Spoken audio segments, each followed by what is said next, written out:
Welcome to the Powerlifting and Power Ballads podcast, where we bring you a weekly dose of powerlifting news, tips, and training advice with a touch of 80s rock ballads. This podcast is presented by Team Roar Powerlifting, your source of the most comprehensive coaching and meet day preparation. Here are your hosts, Josh Rohr and Laura Sturm. Hey, everybody. Welcome to episode 36 of Powerlifting and Power Ballads. I'm Josh Rohr. And I'm Laura Sturm. And if you guys are hearing a bunch of chirping in the background, that is because we are raising baby chickens right now. So I apologize if you hear a bunch of chirping. I don't know if you can hear it or not, but I can hear it, and it's awesome. Not awesome is what you're saying. Wow. Yeah. I mean, that's one of the common work from home scenarios, right? Where you have chirping chickens in the back. Yeah. As soon as they start producing eggs, I'll be good. It's going to be a little bit. So it's going to be like the next 5 weeks that they're basically in my basement. That's fairly awesome. Yeah. All right. So we have a reminder that we're streaming live. Yeah, go ahead. I was going to harp on the chickens. He's going to go off on a rant.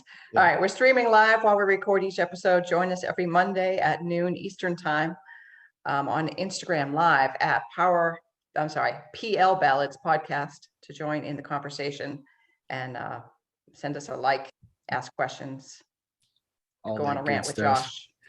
Yeah, or keep me from going on a rant, one of the two. Don't know how that would work. Yeah. It's true. So couple nationals / NGB updates. The 20th, which I believe is, what day is the 20th? I should have looked this up. 5 days from now. I believe that's Friday. Saturday. Oh. 20th is Saturday. So Saturday, the 20th of March is the deadline to submit bylaw changes to the national office for the NGB meeting. So basically what that means, if you've never attended the NGB meeting, and I know I've been kind of pushing this a little bit for everybody to attend, but there's bylaws and there's rules. So bylaws are basically like the foundation of USA Powerlifting. So those need to be submitted earlier. So that's just a reminder that deadline is Saturday. So if you have any bylaw changes or anything that you feel is important to be discussed and potentially voted on, then that needs to be submitted. So all of that information is on the USA Powerlifting website, and I will put a direct link to the NGB notice that has all the procedures and everything for that. So definitely pay attention to that. If you have some things that you think need changed or updated, etc., definitely submit those by the 20th. And just in case somebody didn't listen to our previous episode about the NGB, how do you attend the NGB this year? Show up. You just have to be, so the NGB is on Sunday, whatever the day after lifting ends. Let me look real quick. At June. Nationals. Yeah, it'll be at Nationals. It'll be June 19th. No, June 20th. Sunday, June 20th is the NGB. So basically, if you're a USA Powerlifting member, you can attend to actually vote, and to vote on anything that's submitted, you have to be a voting member, which is basically EC member, an athlete's representative, a state chair. I'm forgetting something. I think that's it, really. Is that it? Okay. Yeah. Or a proctor of one of those. Or a proxy of one of those. There might be a few other committee chairs that have votes, but I'm not 100% on that. I'll have to double check. I should know this.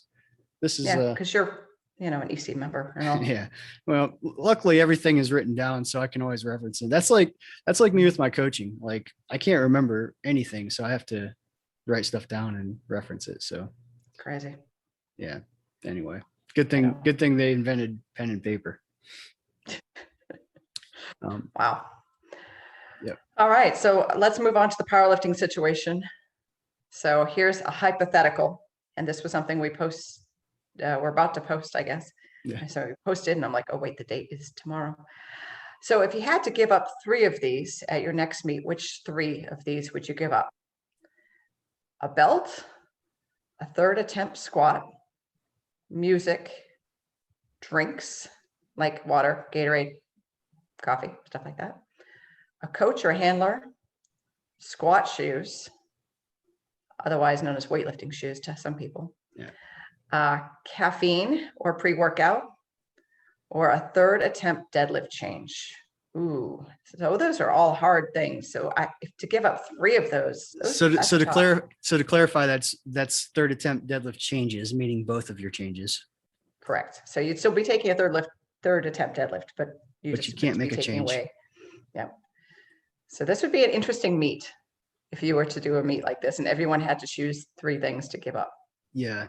For me personally, none of these are great options, but if I had to choose like the 3 lesser of the evils here, I would choose to give up music, which is kind of music's huge for me, but that's one that I would give up. I would also give up weightlifting shoes, and I would also give up caffeine. And the reason I choose those is because I think those 3 specifically would impact me the least. For me, and I'll just go down the list because I'm sure everybody cares. For me, a belt is essential because I've had a history of back issues and I can't do anything without a belt. Third attempt squat, I think that was a close. I almost picked that one also, which seems weird because you typically get a lot out of your third squat, but that me being a better deadlifter, I would rather, if I had to choose between giving up third attempt deadlift changes and third attempt squat altogether, I would keep the third attempt deadlift changes because I typically my deadlift is higher and I'm typically pulling at the end. So that's my preference there between those 2, but I'm getting off topic. Music, like I said, that's one I would get rid of. Water and Gatorade, like hydration, like there's no way I would go without that because, I get headaches sometimes just from being dehydrated. And especially if I'm cutting weight, like trying to go through a meet without rehydrating is going to be miserable. I think it's also dangerous. So that would I would definitely not give that up. Coach and handler, as an equipped lifter, I think that would be a very hard thing to go without. So I would definitely keep that. I did choose to give up squat shoes or weightlifting shoes. Now, I'm still unsure on this one because squat shoes are a really big deal for me. I have trouble hitting depth if I don't have them, and just especially if I've been training in them all the way, to actually change something that drastic like on meet day, I think would be very difficult. But I still think that's one of the lesser of the evils there. Caffeine, I can do without that if I had to. And yeah, third attempt deadlift changes, I would definitely keep that no matter what. So that's my thoughts. Any input on your end? I agree with that. I mean, you have to have a belt if you're going to lift big, for me anyway, because I would use it. Can't give up a third attempt squat because I'm a squatter. Music, you could do without. Drinks would be hard. Can't do without a coach or handler. Squat shoes. Yeah, see, I'm a squatter. So I'd have a hard time giving that up. I would probably be more likely to give up caffeine and even a third attempt deadlift. Okay. And that was kind of my third attempt deadlift change. So. Right. Yeah. I kind of theorized that would be your pick. Yes. Yeah. For you to give up a third attempt squat, that would be basically taking away your best. Right. Yeah. My best lift. Your best lift. So. Yeah. Cool. And then squat shoes, same thing. Yeah. I don't know that I could squat without them. It's not, I've got some ankle issues. So without them, I would have difficulty hitting depth and feeling stable. Yeah. Wait, so yours were music, caffeine, and third music, attempt caffeine, and third attempt deadlift changes. There you go. Cool. I like it. Be a hard meet. It would be rough. It would be rough. But, I think that's kind of interesting scenario. Like sometimes things don't go right. And I think sometimes getting out of your element would not be a bad thing. Yeah, well, I wouldn't recommend anybody do this. This is just No, a no. hypothetical, just to see. It was more just as a gauge to see like what people really value, like, Mhm. you know, and I guess what people rely on. Like a lot of people, I'm expecting. So again, this, you know, this is airing on Wednesday, but we're actually posting the situation on Tuesday. My theory is a lot of people will pick a belt to get rid of, because, you know, I've seen it. Actually, we kind of did a similar situation like this a while back, and belt was one of the options, and a lot of people picked belt, which, you know, great if you can do that. But for me, like, I'm basically broken if I don't have a belt. So belt for me is like duct tape, holds you Well, together. yeah. But I think for a lot of lifters, once you've learned how to use it well, it's hard to go without. Yeah, I You agree. know, it's just one more piece of stabilization that lets you lift more weight. Yep, agreed. All right, so our new lifter tip. So this was posted on 3/13 a few days ago. Don't open with your max. If you miss a weight, you cannot go down. Always start conservatively with an opener, and then you can go up from there. So that's what openers are for, starting conservatively. Yep. Yeah, I've ran across so many lifters that, you know, if their max is 200 pounds, they try to open at 200 and then take 2 chances to break their PR, and that more times than not results in them missing their opener and then missing it 2 more times and bombing out. So I think people just and in some ways that strategy of opening with your max almost comes off as like instinctive or common sense, because you're at a meet and your goal is to showcase how much you can do. But in reality, that's not typically how it works. And you want to set yourself up to be able to be successful on your, you know, second and third attempt. So starting too high is just, it happens all the time because it just seems like the right thing to do, but it's not. Correct. It's definitely a new lifter type of mistake. And it seems reasonable, but it's not. And plus meat nerves. Yep. It just introduces you're in a new place, in a new arena, having to follow commands, and all of a sudden you lose your mind. There would be stuff that maybe you've hit in the gym before that all of a sudden are just like, and you just want to get one in, get on the scoreboard. Don't be that guy or girl. Yeah. And I think a lot of people, you know, if you do fall into the category of, you know, wanting to open with your max, you probably are a newer lifter. And and I'm not harping on, or I guess putting down new lifters, because this is kind of stuff that we've all learned the hard way. At least I have. If you are a new lifter, then you're probably also trying to, like, you know, lift more in the gym and maybe give up a little bit of like squatting to depth, or maybe not quite pausing your benches because you want to lift more. So combine that with the fact that now in the meet, you do have to squat all the way down. You do have to pause, and trying to open with what your max is in the gym. Most likely those are just bad combinations. So. Yeah. We've both seen people bomb out because of this. And yeah, all the time. And people, and here's the thing, like there's somebody listening right now, one of the 2 people, one of you is thinking like, yeah, that doesn't really apply to me. And you're going to try it. And, you know, hopefully I'm not wishing a bomb out on anybody, but I just think that it's not wise to do that. Yes. I agree completely. Cool. So Josh, how many times have you bombed out of a meet? I've only bombed out once. Knock on wood that I never bomb out again. But yeah. I think if you do this long enough, there's a high probability that you will bomb at some point. But again, picking correct attempts is going to help lower those chances. So if you're opening at your max every time, like, yeah, if I'm a betting person, I'm putting money on the fact that you're going to bomb soon. So yeah, I bombed out once as well. Yeah. Bench Worlds. What was your story? Everybody has a bomb out story. I can look back at that and I still don't know what happened. Maybe it was meet nerves. Maybe my shirt so it was a bench only world meet in Aurora, Colorado. And maybe my shirt wasn't on just right. Maybe I didn't, I don't know. It was one of those meets that if I just made one lift, I would have got a silver medal. So maybe I went into it going, well, all I have to do is one.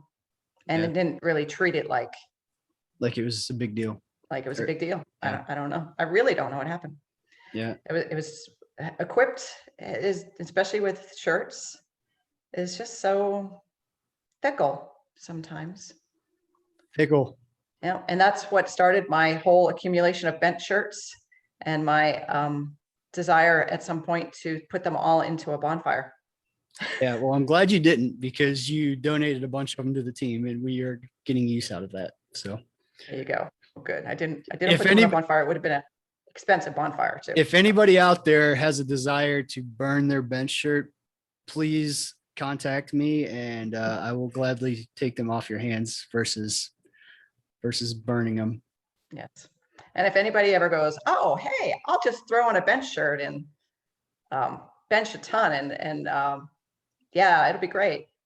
Benching, going from a slingshot or something that's, moderate assistance and kind of fun to benching in a shirt is just not even, it's like apples and oranges, just, yeah. But benching in a shirt is like awesome and evil all rolled into one. All rolled into one. Yep. True. Yep. So we were going to start a new section of music. We are. I'm super pumped about this. Yeah. So have you been thinking about this a lot? I have, and I actually have my list. So here's what go ahead and say what we're doing, and then I'll jump in. So what we're doing is talking about the best albums from the 80s, because some of us lived through the 80s.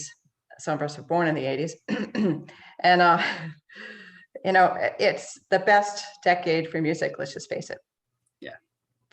Easily. Just so easy. And, I still listen to it pretty often. And, if you're ever looking for like a pick me up song or that song, like the thing that I'm doing lately is I'm doing a lot of housework and tasks around the house because we're moving and getting the house ready for sale. It's like putting on an album or getting deep into some music and then just, it's like every 80s movie. There was a soundtrack back in the day, right? And they had to get something done and they all came together and high-fived, and then the music came on and they were all like showing working, and then they all like triumphed. That's pretty much, yes. It was a different time. There was a lot of innuendos in music, but they didn't explicitly say like bad words as much as now, which is kind of an amazing thing too. I just think it's the best decade for music. There you go. Yeah. So what we're going to do is we are going to count down each of us our top 5 albums from the 80s, going back and forth each week. So we are going to start with myself. I'm going to give my number 5. Next week, Laura will give her number 5. So my number 5 80s album is Purple Rain by Prince. Some of the songs on there, Let's Go Crazy, Purple Rain, obviously, When Doves Cry, and I Would Die for You. Those are 4 great songs on the same album. And I was actually a little bit torn on my number 5 here. The reason I ended up going with Prince and Purple Rain is because what was the tiebreaker for me is When Doves Cry is one of my warm-up room lifting songs. So I gave the nod to the lifting. When Doves Cry. Yep. As a lifting song. As a warm-up room lifting song. Warm up. So you're getting juiced, but not completely pumped yet. Yep. Okay. Yeah, I mean that's a great album. Yeah, it's a great album, and that's the thing. Like, so here's where I was trying to figure out which direction I was going to go here, because you can go with 80s lifting album, which is again we're on a powerlifting podcast. So that was my first instinct, was to go with purely lifting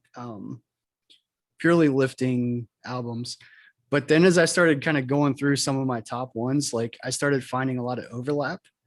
Like, so what I ended up doing for my criteria of my top albums was, it had to have at least one lifting song for me on it.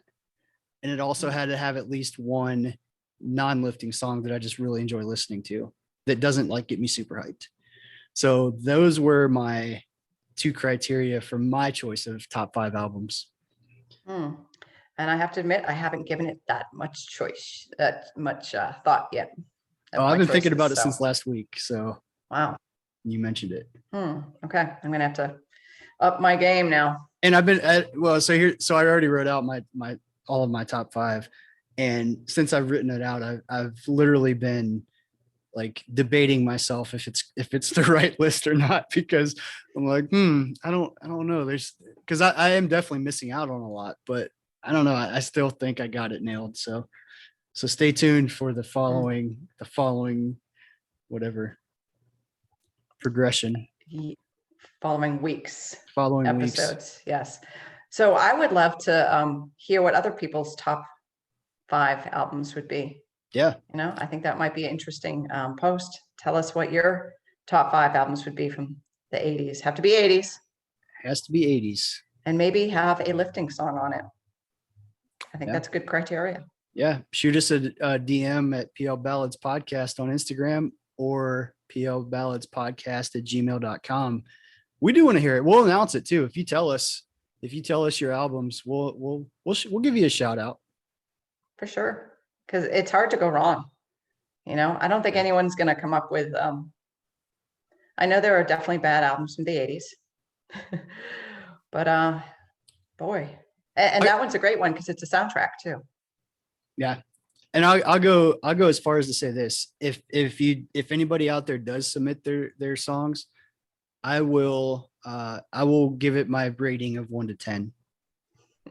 And as a disclaimer, nobody's going to get a 10. I don't believe in a perfect score, because that means that nobody could ever do better. So if you get anywhere from a 6 to a 9, you did pretty well. So would you give yourself a 10? No, I would. No. Okay. So my list right here, I'd probably give like an 8.5 out of 10. All right.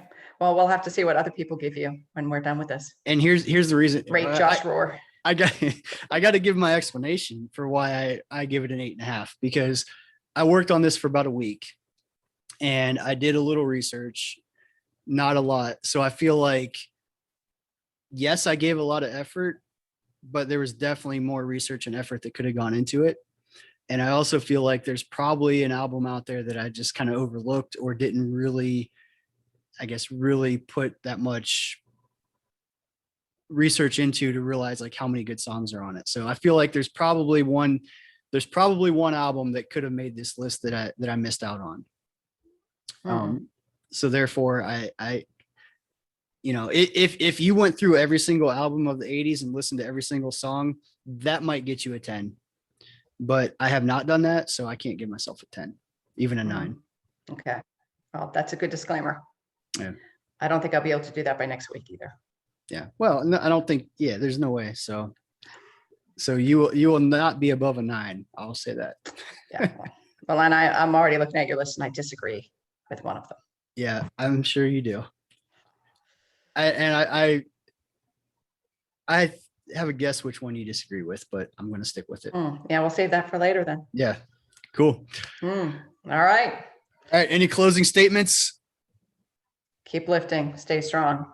Keep lifting. Stay strong. Simple, to the point. Awesome. Well, guys, thanks for joining us. We will see you next week. Don't forget to follow us on Instagram at PL Ballads Podcast. And if you have any questions, topics, concerns, etc., shoot us an email, plballadspodcast@gmail.com. We'll catch you later. Bye now. Thank you so much for listening. If you enjoyed today's episode of the Powerlifting and Power Ballads podcast, please remember to subscribe and share it with your friends.